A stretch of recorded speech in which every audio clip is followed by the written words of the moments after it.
Today what I'm going to be doing is looking at dinosaurs and man and all the evidences for dinosaur and man having lived alongside one another throughout the world, throughout human history and dinosaur history, looking at the cultures which drew depictions and spoke about dinosaurs, looking at famous historians who spoke about dinosaurs, looking at famous conquerors who spoke and wrote about dinosaurs, and also we shall be looking at what evolutionists themselves have said concerning giving explanations as to try to wash away, if you like, the cultures recorded depictions and histories of dinosaurs and their explanations of what they like I say, try to dismiss them because it doesn't fit the evolutionary timeline.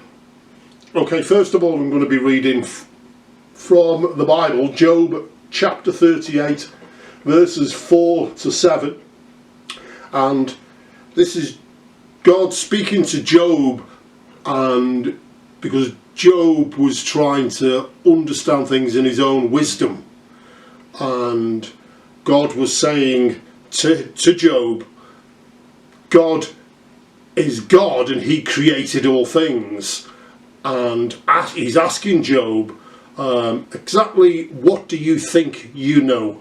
Actually, you don't know that much, because I know more than anything of what you know, because I was the creator and am the creator of everything in the universe itself, the stars, the planets, the earth, all the biological life forms, and all the laws of the universe, etc.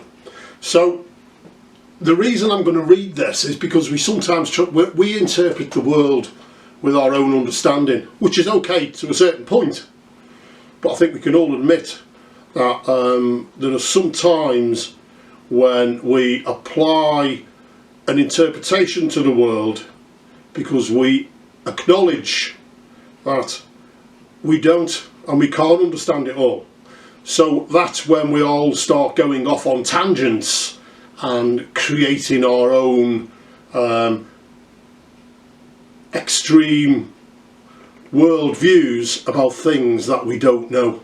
So I'll say it again, God here is speaking to Job and basically saying to Job, this is the standard, I am the standard for you to be able to understand and have wisdom concerning the knowledge of all things. So Job chapter 38 verses 4 to 7. Where were you when I laid the foundations of the earth? Tell me, if you have understanding, who determined its measurements? Surely you know. Or who stretched the line upon it? On what were its bases sunk? Or who laid its cornerstone? When the morning stars sang together and all the sons of God shouted for joy. Amen. So God is saying you're leaning on your own understanding. Some people have a worldview and a framework that they wish to shovel fit all of the evidences that everybody has into. And if that framework, that worldview is false, then there's going to be a false understanding and a false projection and a false teaching concerning the false worldview and false framework that people are going to be putting forward and claiming as truth to others. And the evidence that they try to fit in that will be taken out of context to how it should be interpreted, and one of these is dinosaurs and man. Evolutionary worldview, evolutionary science claims that dinosaurs and man did not live together throughout human history. They now are starting to claim, well, dinosaurs turned into birds, so theoretically, well, I suppose practically, they'll claim now that, well, actually dinosaurs and man are living together, because if dinosaurs turned into birds, that means birds are dinosaurs. Yes, I know, strange as it seems, it's new knowledge to everybody, but that is another topic, another subject. So we're going to get back to, have dinosaurs and man lived together, and what is the evidence? So what I'm going to be doing is using my blogspot, Gen1Rev22 blogspot.com. I'll leave a link below, and you can go onto my blogspot, put into the small search bar on the left hand side dinosaurs, and the links for the dinosaur pages will come up, and you can read through them if you so wish to check what I'm saying. So it's gen1rev22.blogspot.com. So that's what I'm going to be reading. That's what I'm reading through now. It's my own blog where I've drawn up these articles on dinosaurs and man living together. Now, many cultures from around the world display and have within them a well-grounded history of creatures, which when on inspection resemble to a great degree what we would today understand as being dinosaurs. The word dinosaur was first penned by Sir Richard Owen in the middle of the 19th century. Now, Richard Owen was an English biologist, comparative anatomist and paleontologist. Prior to the word dinosaur, ancient cultures and more modern cultures would use the word dragon. Now, I'm just going to interject a little bit here. I've also got a there's a video on my blog, Gen1Rev22 Ministries, which is also concerning dinosaurs and man. That's part one. So some of the things I'm going to say now will be on there as well. So if you want to go and have a look at that also, part one, you're most welcome to. And so, like I say, a lot of that, or some of it, I will be speaking about here. Atheistic evolutionary astronomer Carl Sagan took very seriously the accounts of encounters with dinosaurs, dragons, that have been recorded through the ages.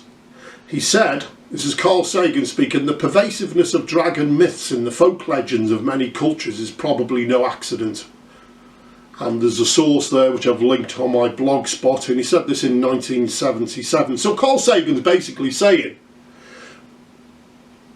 all these cultures down the past who have spoken about dinosaurs and drawn depictions of them, there's got to be something in it, basically. You know, there's got to be. We have to give an explanation. That's what he's saying.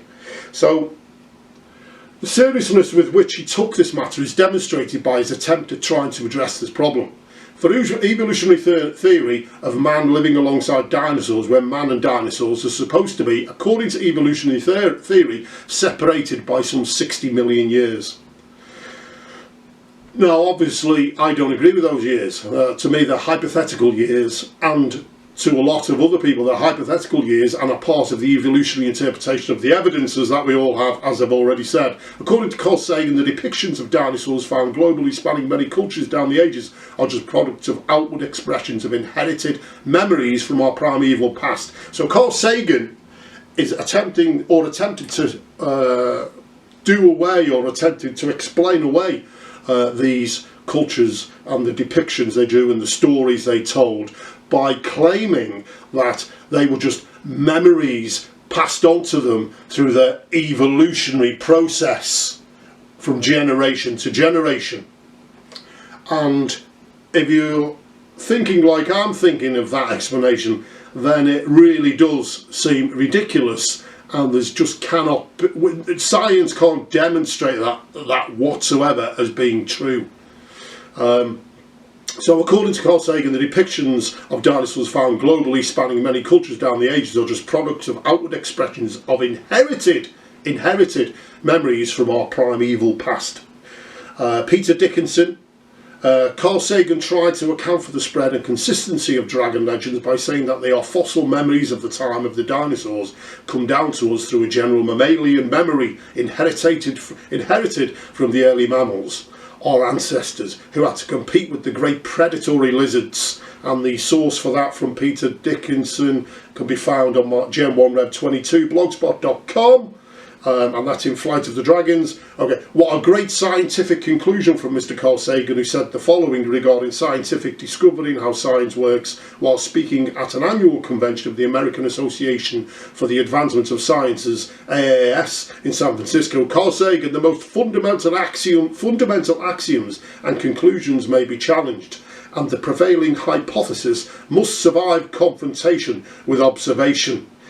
Appeals to authority, he said, are impermissible, and experiments must be reproducible. So, Carl Sagan,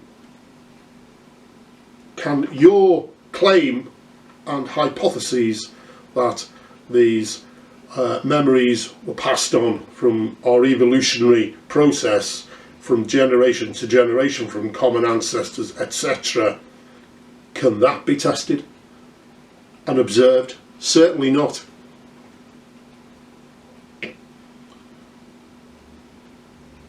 Now we have also, we've just heard Carl Sagan, who is a well-known famous evolutionist, speaking of trying to explain away dinosaur history with man. And now we have another evolutionist, Louise Jacobs, who states what it would mean if it can be demonstrated that man lived alongside dinosaurs. Louise Jacobs, former president of the Society of Vertebrate Paleontology, quotes, "Such an association, man and dinosaur, would dispel an earth with vast antiquity. The entire history of creation, including the day of rest, could be accommodated in the 7 biblical days of the Genesis myth. Evolution would be vanquished." So, Mr. Jacobs does not hold to the biblical worldview. This is obvious by his calling the Genesis account myth. But he clearly understands that if man and dinosaurs coexisted, then it is in the final nail in the coffin for the evolutionary paradigm. From the evidence that is available, which spans every tribe and nation globally, it is obvious that man and dinosaurs coexisted. The very book, the Bible, the Word of God, Louis Jacobs attempts to claim as myth, contains eyewitness accounts of what are clearly known by us today as dinosaurs. Now I'm going to do another video on man and dinosaurs coexistence. I've already touched on in part 1 what the Bible, some of the Bible says with reference to what we call today dinosaurs, which are actually large terrible lizards, which are what used to be described as dragons prior to the middle of the 19th century. And so therefore the word dinosaur wasn't penned until the middle of the 19th century. So therefore, previous to the middle of the 19th century, they would have used other words for them, like serpents and dragons, and it would have been in the actual description of the dragon or the serpent that they've named how we would come to understand and apply an understanding to what they were talking about. So that'll be in another video on the channel, put on the channel, and that will be concerning dinosaurs, dragons in the Bible. Now, what I'm going to do now is look at some of these records and historical accounts, depictions, etc., that they attempt to dismiss. There are a lot more than what I'm going to present here. Now, what I shall do is put on the screen the depictions so you can see the pictures and see basically what is being spoken about by the certain people groups that we are talking about, who claimed, not directly but indirectly by what they recorded, that they lived with alongside dinosaurs, dragons, serpents, etc. Now, the first one is the Chinese calendar. If we look at the Chinese calendar, we see there are 12 animals.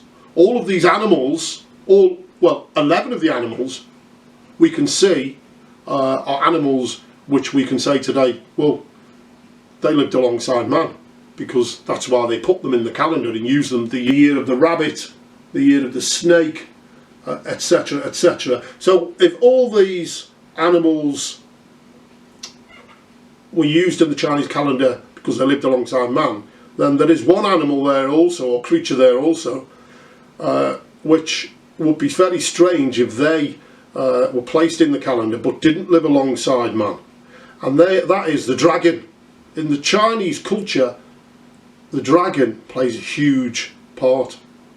And you'll find that on the calendar they have the year of the dragon. Now, the year of the dragon, the Chinese calendar, clearly has 12 animals, with each of the animals representing a lunar year. All the animals used to represent each lunar year have been chosen because they were observed and seen by human eyewitnesses. So, why is it the evolutionary proponents are in denial concerning one of the animals, namely the dragon?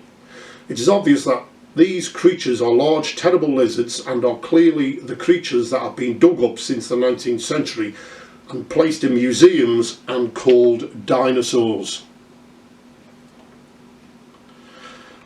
Chinese paleontologist Dong Ziming, Chinese history, the interpretation of dinosaurs as dragons goes back more than 2,000 years in Chinese culture.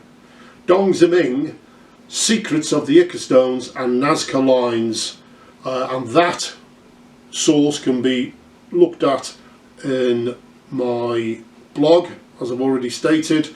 Large terrible lizards coexisted with humanity. The name change in the 19th century, as I said before, did not change that fact. Evolutionary paleontology dreamed up the idea that dinosaurs went extinct 60 to 70 million years ago. Evolutionary years are hypothetical. There has not been this amount of Earth orbits around the Sun. Okay, so that's the Chinese calendar. Now we move on to Native American Indians witnessed dinosaurs. A Brontosaurus, Apatosaurus type-like creature depicted on rock, dated between 800 to 2000 years ago. The picture attached was drawn, you can see it on the screen. The picture attached was drawn by North American Anasazi Indians. These Indians lived in what we now know as present-day Utah, USA, approximately 150 BC to 1200 AD. Leading evolutionists agree that it resembles a dinosaur, so they accept the depictions resemble dinosaurs. Just like Carl Sagan accepted you can't just wash it and get rid of it and wipe the slate clean and be in denial, so he had to come up with an explanation. And evolutionists accept, as I say, the depictions clearly resemble what we today will call dinosaurs. Quote, there is a petroglyph in Natural Bridges National Monument that bears a startling resemblance to a dinosaur, specifically a Brontosaurus with a long tail and neck, small head and all. The source for that can be found, again, in my blog. That was an evolutionary book. Take a look at the pictures of bronze. Yeah, you can go on Google, have a look at the pictures put in, and there's no denying that is a drawing of a picture on a cave wall by Indians who existed or lived in that part of the USA in Utah 150 BC to 1200 AD. We come on to a Tanistropheus dinosaur. So the Romans also seen them. So this was on a Roman mosaic, and it's a Tanistropheus dinosaur. Picture will be on the screen for you to view. Tanistropheus dinosaur depicted on Roman mosaic. Here we have a Roman mosaic attached picture dated at 200 AD, 1800 years ago. Amazingly, it must be asked, why is there a depiction of what seems to be a Tanistropheus dinosaur, dragon, serpent on this Roman mosaic, which is nearly 2,000 years old? So just how did the artist conjure up such a creature resembling what we now know today as dinosaurs, if indeed dinosaurs were extinct 65 million years ago, considering the man is not supposed to have arrived on the planet until approximately 60 something million years after dinosaurs supposedly went extinct. That's the Tanistropheus on the Roman mosaic. We have an interesting is also we have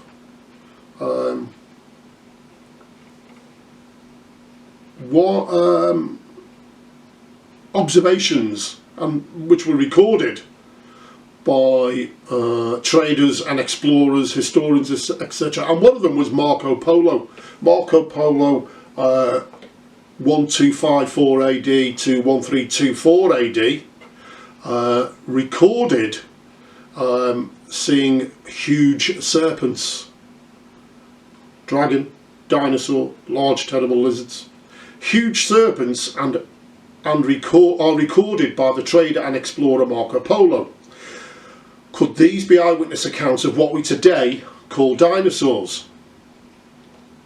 Marco Polo travelled through Asia, Persia, China and Indonesia over a period of some 20 years between 1271 and 1298. Men like Christopher Columbus were inspired due to him, resulting in them exploring the world.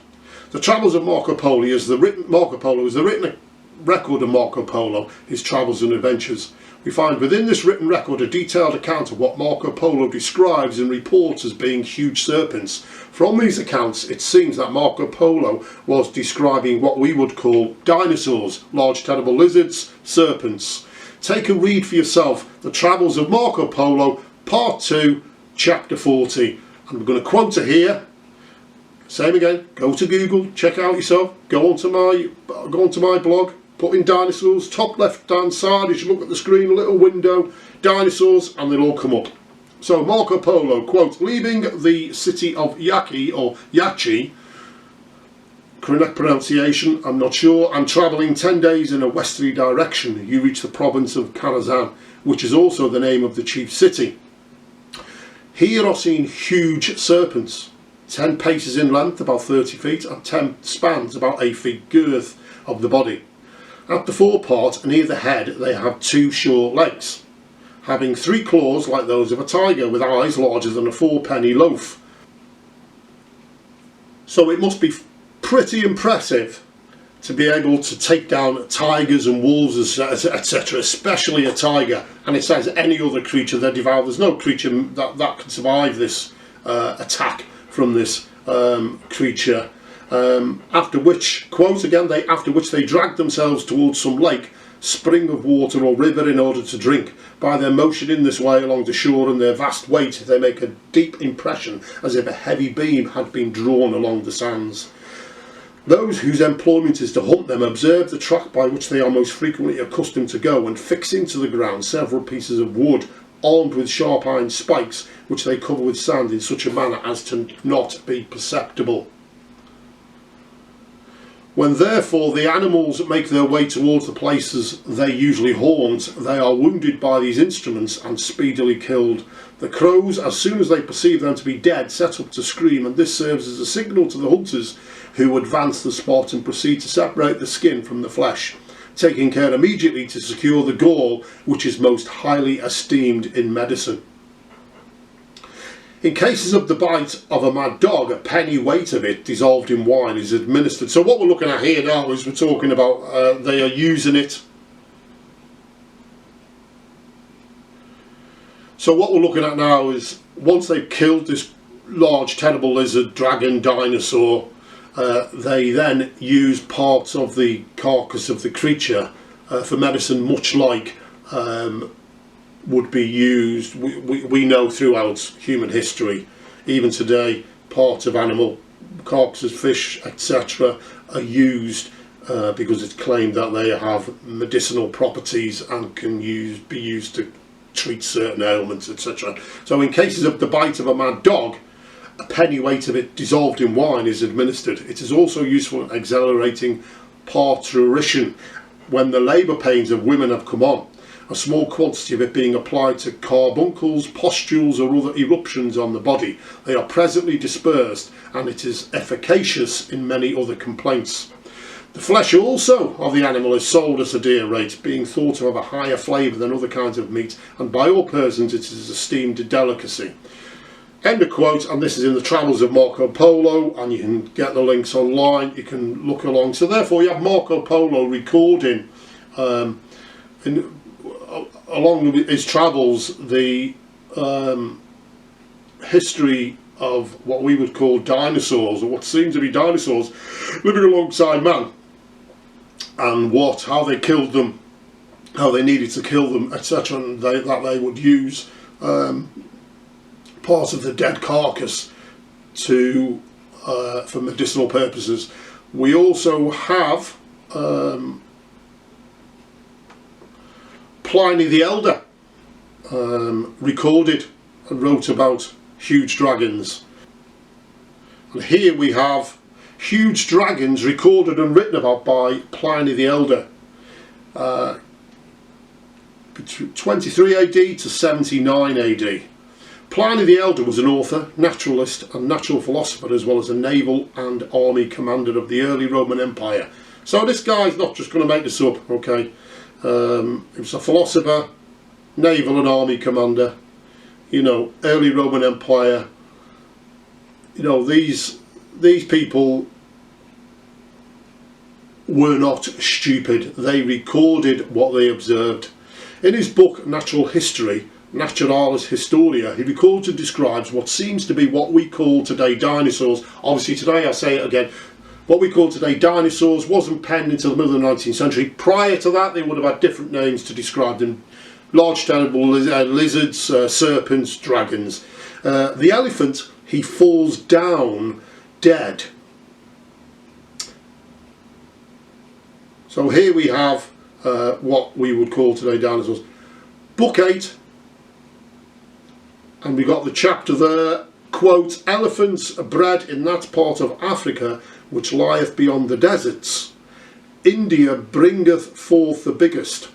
So these are the big elephants, I think this is saying here. And it's comparing elephants with these huge dragons that are being described. So we have elephants breed in that part of Africa which lieth beyond the deserts. India bringeth forth the biggest. India brings forth the biggest elephants because they breed that big in this part of India. Elephants breed in that part of Africa which lieth beyond the deserts. And we talk about India bringeth forth the biggest. So he's comparing African elephants with Indian elephants. He's saying there's elephants in Africa and there's India that bring forth the biggest ones. So the big elephants, India bringeth forth the biggest. As also the dragons that are also continually at variance with them. So what we've got here is elephants being described, using as the standard of size, and he's saying India bring forth the big elephants. Now, and also there's dragons there who are at variance with obviously the people and the elephants, and they are at variance with them and evermore fighting. So the elephants and the dragons are fighting, and he's saying that the elephants in India are big elephants and they're fighting with these big dragon serpents, and those of such greatness that they can easily clasp and wind round about the elephants, and withal ye tie them fast with a knot. In this conflict they die, both the one and the other. So these dragons are huge. They're in combat with the big elephants. Wraps around the elephant, takes it down, and it says here that both the elephants and the creature dies. But obviously some of the creatures must have survived, the dragons themselves must have survived, otherwise they'd soon learn not to fight the elephants. But also the elephant would no longer be decent food for them because they're going to die doing it. So the quote, "The elephant, he falls down dead as conquered, and with his heavy weight crusheth and squeezeth the dragon that is wound and wreathed about him. The dragons were hereof entangle and snarl his feet and legs. First with their tail, the elephants on the other side undo these knots with their trunk as with a hand. The principal thing, the dragon makes it as the eye, makes for the eye." Now these dragons are so big overall that they be able to receive all the elephant's blood. Thus they are sucked dry until they fall down dead. So obviously the serpent is after the elephant's blood. And if this creature can take down these large elephants, suck the blood dry from them, then they must be fairly big, powerful creature, and they're described as dragons, etc., serpents. In Ethiopia there be as great dragons bred as in India. So they bred them. In Ethiopia they bred the dragons, you know, which is astounding really. Namely 20 cubits long, about 30 feet. So these dragons were bred in Ethiopia, and they were about 30 feet long. In Ethiopia there be as great dragons bred as in India, namely 20 cubits long, yeah, as I've said, 30 feet. Megasthenes writeth that there be serpents among the Indians to that bigness that they are able to swallow stags or bulls all whole. Attilus Regulus, general under the Romans, during the wars against the Carthaginians, assailed a serpent near the river Bagradi, which carried in length 120 foot. I'll say that again. This dragon, serpent, dinosaur was 120 foot in length. So there we have Pliny the Elder writing records of these dragons, serpents living alongside man. Now we come to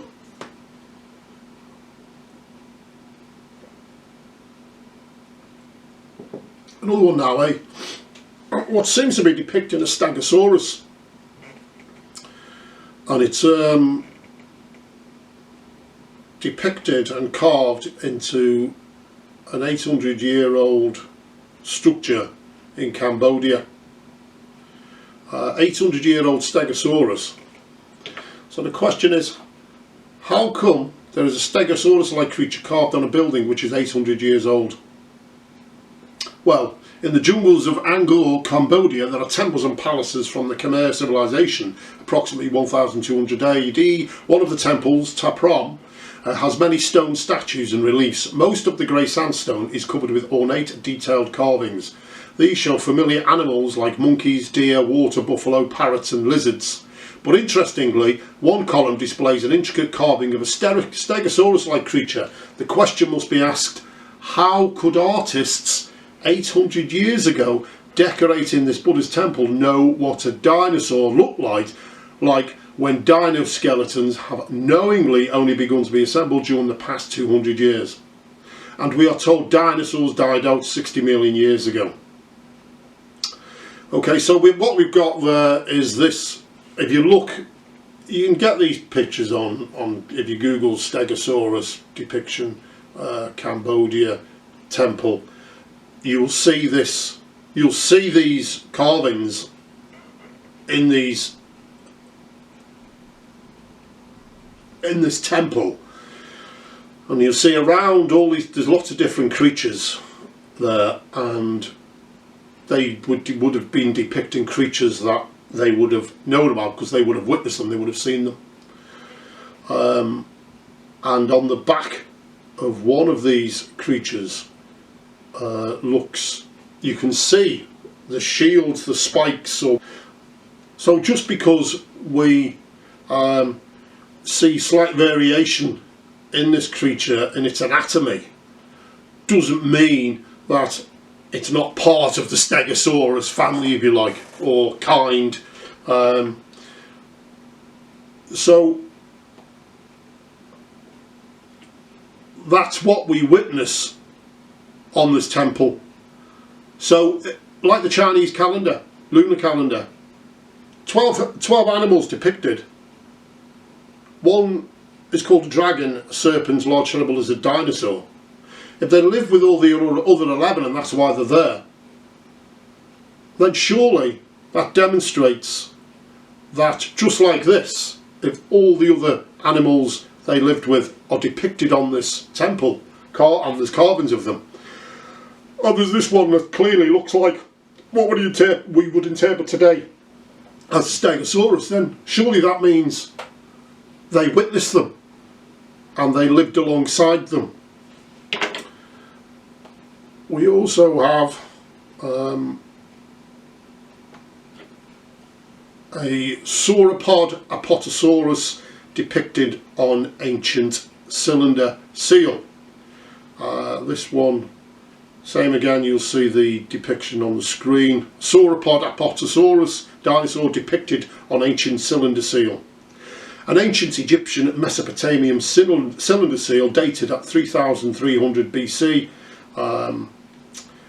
Mutgard, Anton, The Art of Ancient Mesopotamia, 1969, plate 292, seems to be displaying sauropod or Apatosaurus-like dinosaurs. Now, if you take a look at the picture, you can take a look at the artist picture on the screen. It's a single. Now, on the right, if you're looking at the picture, you'll see it's a single Apatosaurus-like creature, which is an artist's conception from an Apatosaurus skeleton. Now, compare that to the ancient seal depiction on the left. So you'll see there's more than one on the left. The one on the right is for you to draw the comparison, and you see them got the heads entwined, whatever they do, they're mating or whatever, or in combat, whatever. But you can see the similarities between those creatures on the cylinder seal and the artist's depiction of an Apatosaurus. The similarities between these two depictions are very striking. The legs and feet on the Egyptian art seem to fit the sauropods better. Okay, if you just go onto Google, look at the sauropods pictures, there's lots of them on there. The head displays the biggest difference. The artist's depiction of the cartilage forming the shape of a frill or ears may be stylised to accurate, as there's no way to know from the skeletons we have today. The skill with which the Egyptian artist has captured the musculature of the animal is demonstrated with stunning realism. It must be asked, where did the artist, or how did the artist conjure up such an accurate image of what we today call dinosaurs? So the question must be asked, as I've asked similar questions throughout this, how could artists decorating an ancient Egyptian seal know what a dinosaur, sauropod, Apatosaurus looked like when dino skeletons have only begun to be assembled during the past 200 years, and we are told they died out over 60 million years ago. So that's the ancient Egyptian cylinder seal, sauropod Apatosaurus, dated 3300 BC. We have Adrian Mayer. Now, Adrian Mayer confesses that the evolutionary paleontologists dream up their theories for the answers to the secrets of the fossils. Okay. Her book, Fossil Legends of the First Americans, has been approved by the Circle of the Evolution academic elite. The world-renowned Jack Horner was also consulted for her book. Does little dream about her. Okay, so now Adrian Mayer has said in this book, this hyperware dream state is called lucid dreaming or power dreaming by neuropsychologists. Paleontologists who trust their dreams about the meaning of fossils are perhaps not so unlike Native American discoverers of fossils during vision quests. Certainly paleontology, solving the mystery of stone creatures that will never be seen walking the earth, inspires dreams and theoretical narratives. Adrian Mayer, Fossils Legends of the First Americans, Princeton Press. So basically she is calling them legends, and they're trying to just explain all these sightings away. It must be noted also that Adrian Mayer claims the Native Americans dreamed up their witness accounts of dinosaur encounters. The evidence does not support her claims. The evidence clearly supports real eyewitness accounts, but it is great to see she admits the evolutionary paleontologists use and have used this dreaming method to draw up their lines of descent. So, excuse me.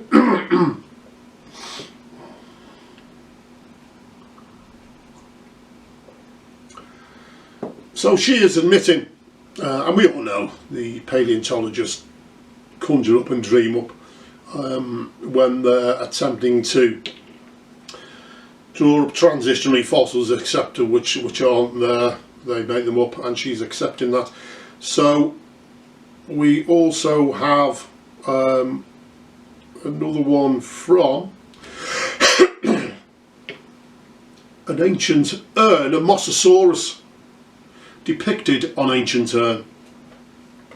Mosasaurus, dinosaur, sea creature. Now, if we come into literalism concerning dinosaurs and etc., I mean, you wouldn't literally call a mosasaur a dinosaur because it'd be classed as a sea creature, but they are still put in there, and people, you know, would, even though technically they're not classed as a dinosaur, but they would have claimed they've died out 60 to 70 million years ago. And the question needs to be answered again is, well, why is a Mosasaurus depicted on an ancient urn? Mosasaurus depicted on ancient urn. So how come there is a Mosasaurus-like creature depicted on an urn which is approximately 2,500 years old? Picture across the screen again. Take a close look at the picture attached. An ancient urn from Caria, which was located in Asia Minor, Turkey. The artefact is dated from 530 BC, that's 2,500 years ago. We see on the urn pictures of several known sea creatures, a seal, octopus and dolphin. But more interestingly, we see what appears to be a Mosasaurus. The characteristics of the sea creature, with the positioning of the jaws, big eyes, large teeth and flippers, clearly match a Mosasaurus skeleton very well. If you take a look at the artist's drawing of a Mosasaurus, you will not fail to see the resemblance. Okay, the question must be asked, I'll say it again with all the other ones, 2,000 years ago, how could the artist decorating a 2,500-year-old urn know what a Dinosaurus, sea creature, aquatic lizard, Mosasaurus look like, when dinosaur skeletons have only begun to be assembled during the past 200 years, and we are told they died out over 60 million years ago. Hypothetical years, by the way. Never seen years. So, again, a Mosasaurus, like all the others, you know, we need to look at these, and it's not just one which could be explained away. There are many of them. We also got flying winged reptile serpents. Now this was recorded by the Greek historian Herodotus. Now these are people who are known as great historians. You know, we take note of everything else they say and apply them as legitimate historical accounts. So why is it we seem to have problems when we're taking into account when they describe what we would call dinosaurs, large terrible lizards, dragons, serpents? Why is that? It's because, as I said at the beginning, that we have a framework, an evolutionary framework we're trying to fit all this evidence into, or the evolution is trying to fit all this evidence into, and they just dismiss it because it doesn't fit the paradigm, it doesn't fit the framework, it doesn't fit the worldview, and it can't possibly be true. Herodotus must be wrong, Pliny the Elder must be wrong, you know, the other Marco Polo must be wrong. So we need to look at these and be honest with ourselves and not think that everything our ancient ancestors recorded was just myth, and where they were less intelligent than us because they weren't. You know, we can look throughout human history just to demonstrate that we're not as less as intelligent as us. You need to look at the pyramids. They built great structures. They were wonderfully talented architects, designers, builders, historians, and they recorded for us accounts of creatures that they were amazed at themselves. These creatures were something to behold, something which were worth recording. So flying winged reptile serpents, account recorded by Greek historian Herodotus. The Greek historian Herodotus, 48 BC to 45 BC, who's known as the father of history in Western culture, wrote and recorded after investigation accounts told him of flying winged reptiles. These flying winged serpents' wings are not described as having feathers. They're not feathers, okay? No feathers. They're not feathers, okay? Before someone says, oh, the feathers. They were not described, winged serpents' wings are not described as having feathers, but resemble the wings of the bat. They resemble the wings of the bat. He also witnessed for himself the death debris of these creatures. Heaps of bones and spines piled high. A mass graveyard of winged serpents, reptiles. No feathers, wings described in the same structures or the same textures, etc. as bats. They went out of the way to explain that. They were saying, these aren't birds, these are not birds, these are something else. Quote, the region in which the spines are scattered upon the ground is of the nature of an entrance from a narrow mountain pass to a great plain, which plain adjoins the plain of Egypt, end quote. Quote, and the story goes that at the beginning of the spring, winged serpents from Arabia fly towards Egypt, and the birds called abysses meet them at the entrance of this country, and do not suffer the serpents to go by, but kill them. On account of this deed, it is, say the Arabians, that the ibis has come to be greatly honoured by the Egyptians, and the Egyptians also agree that it is for this reason that they honour these birds. So there we have serpents, obviously winged creatures, were obviously causing problems, and so the Egyptians were pleased that these other birds were taking them down and they would honour them. End quote there. Quote, as for the serpents, its form is like that of the water snake, and it has wings not feathered but mostly nearly resembling the wings of the bat. Let so much suffice as has been said now concerning sacred animals, and this is all found in the History of Herodotus, Part 2, 75 and 76. I'm sure you can Google it. In fact, I've got the link, Gen1Reb22 blogspot.com. Go onto the page, put in dinosaurs at the top left hand search bar, and you will come to the dinosaur pages, and you can click on the links, and they should be working. Hopefully they are. I think they are. I won't click on them now. So there we have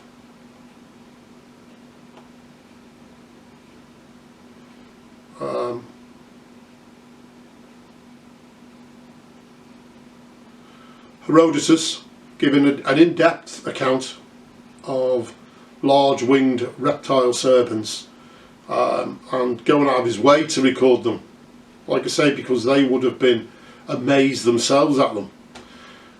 So I think that will end today's this video's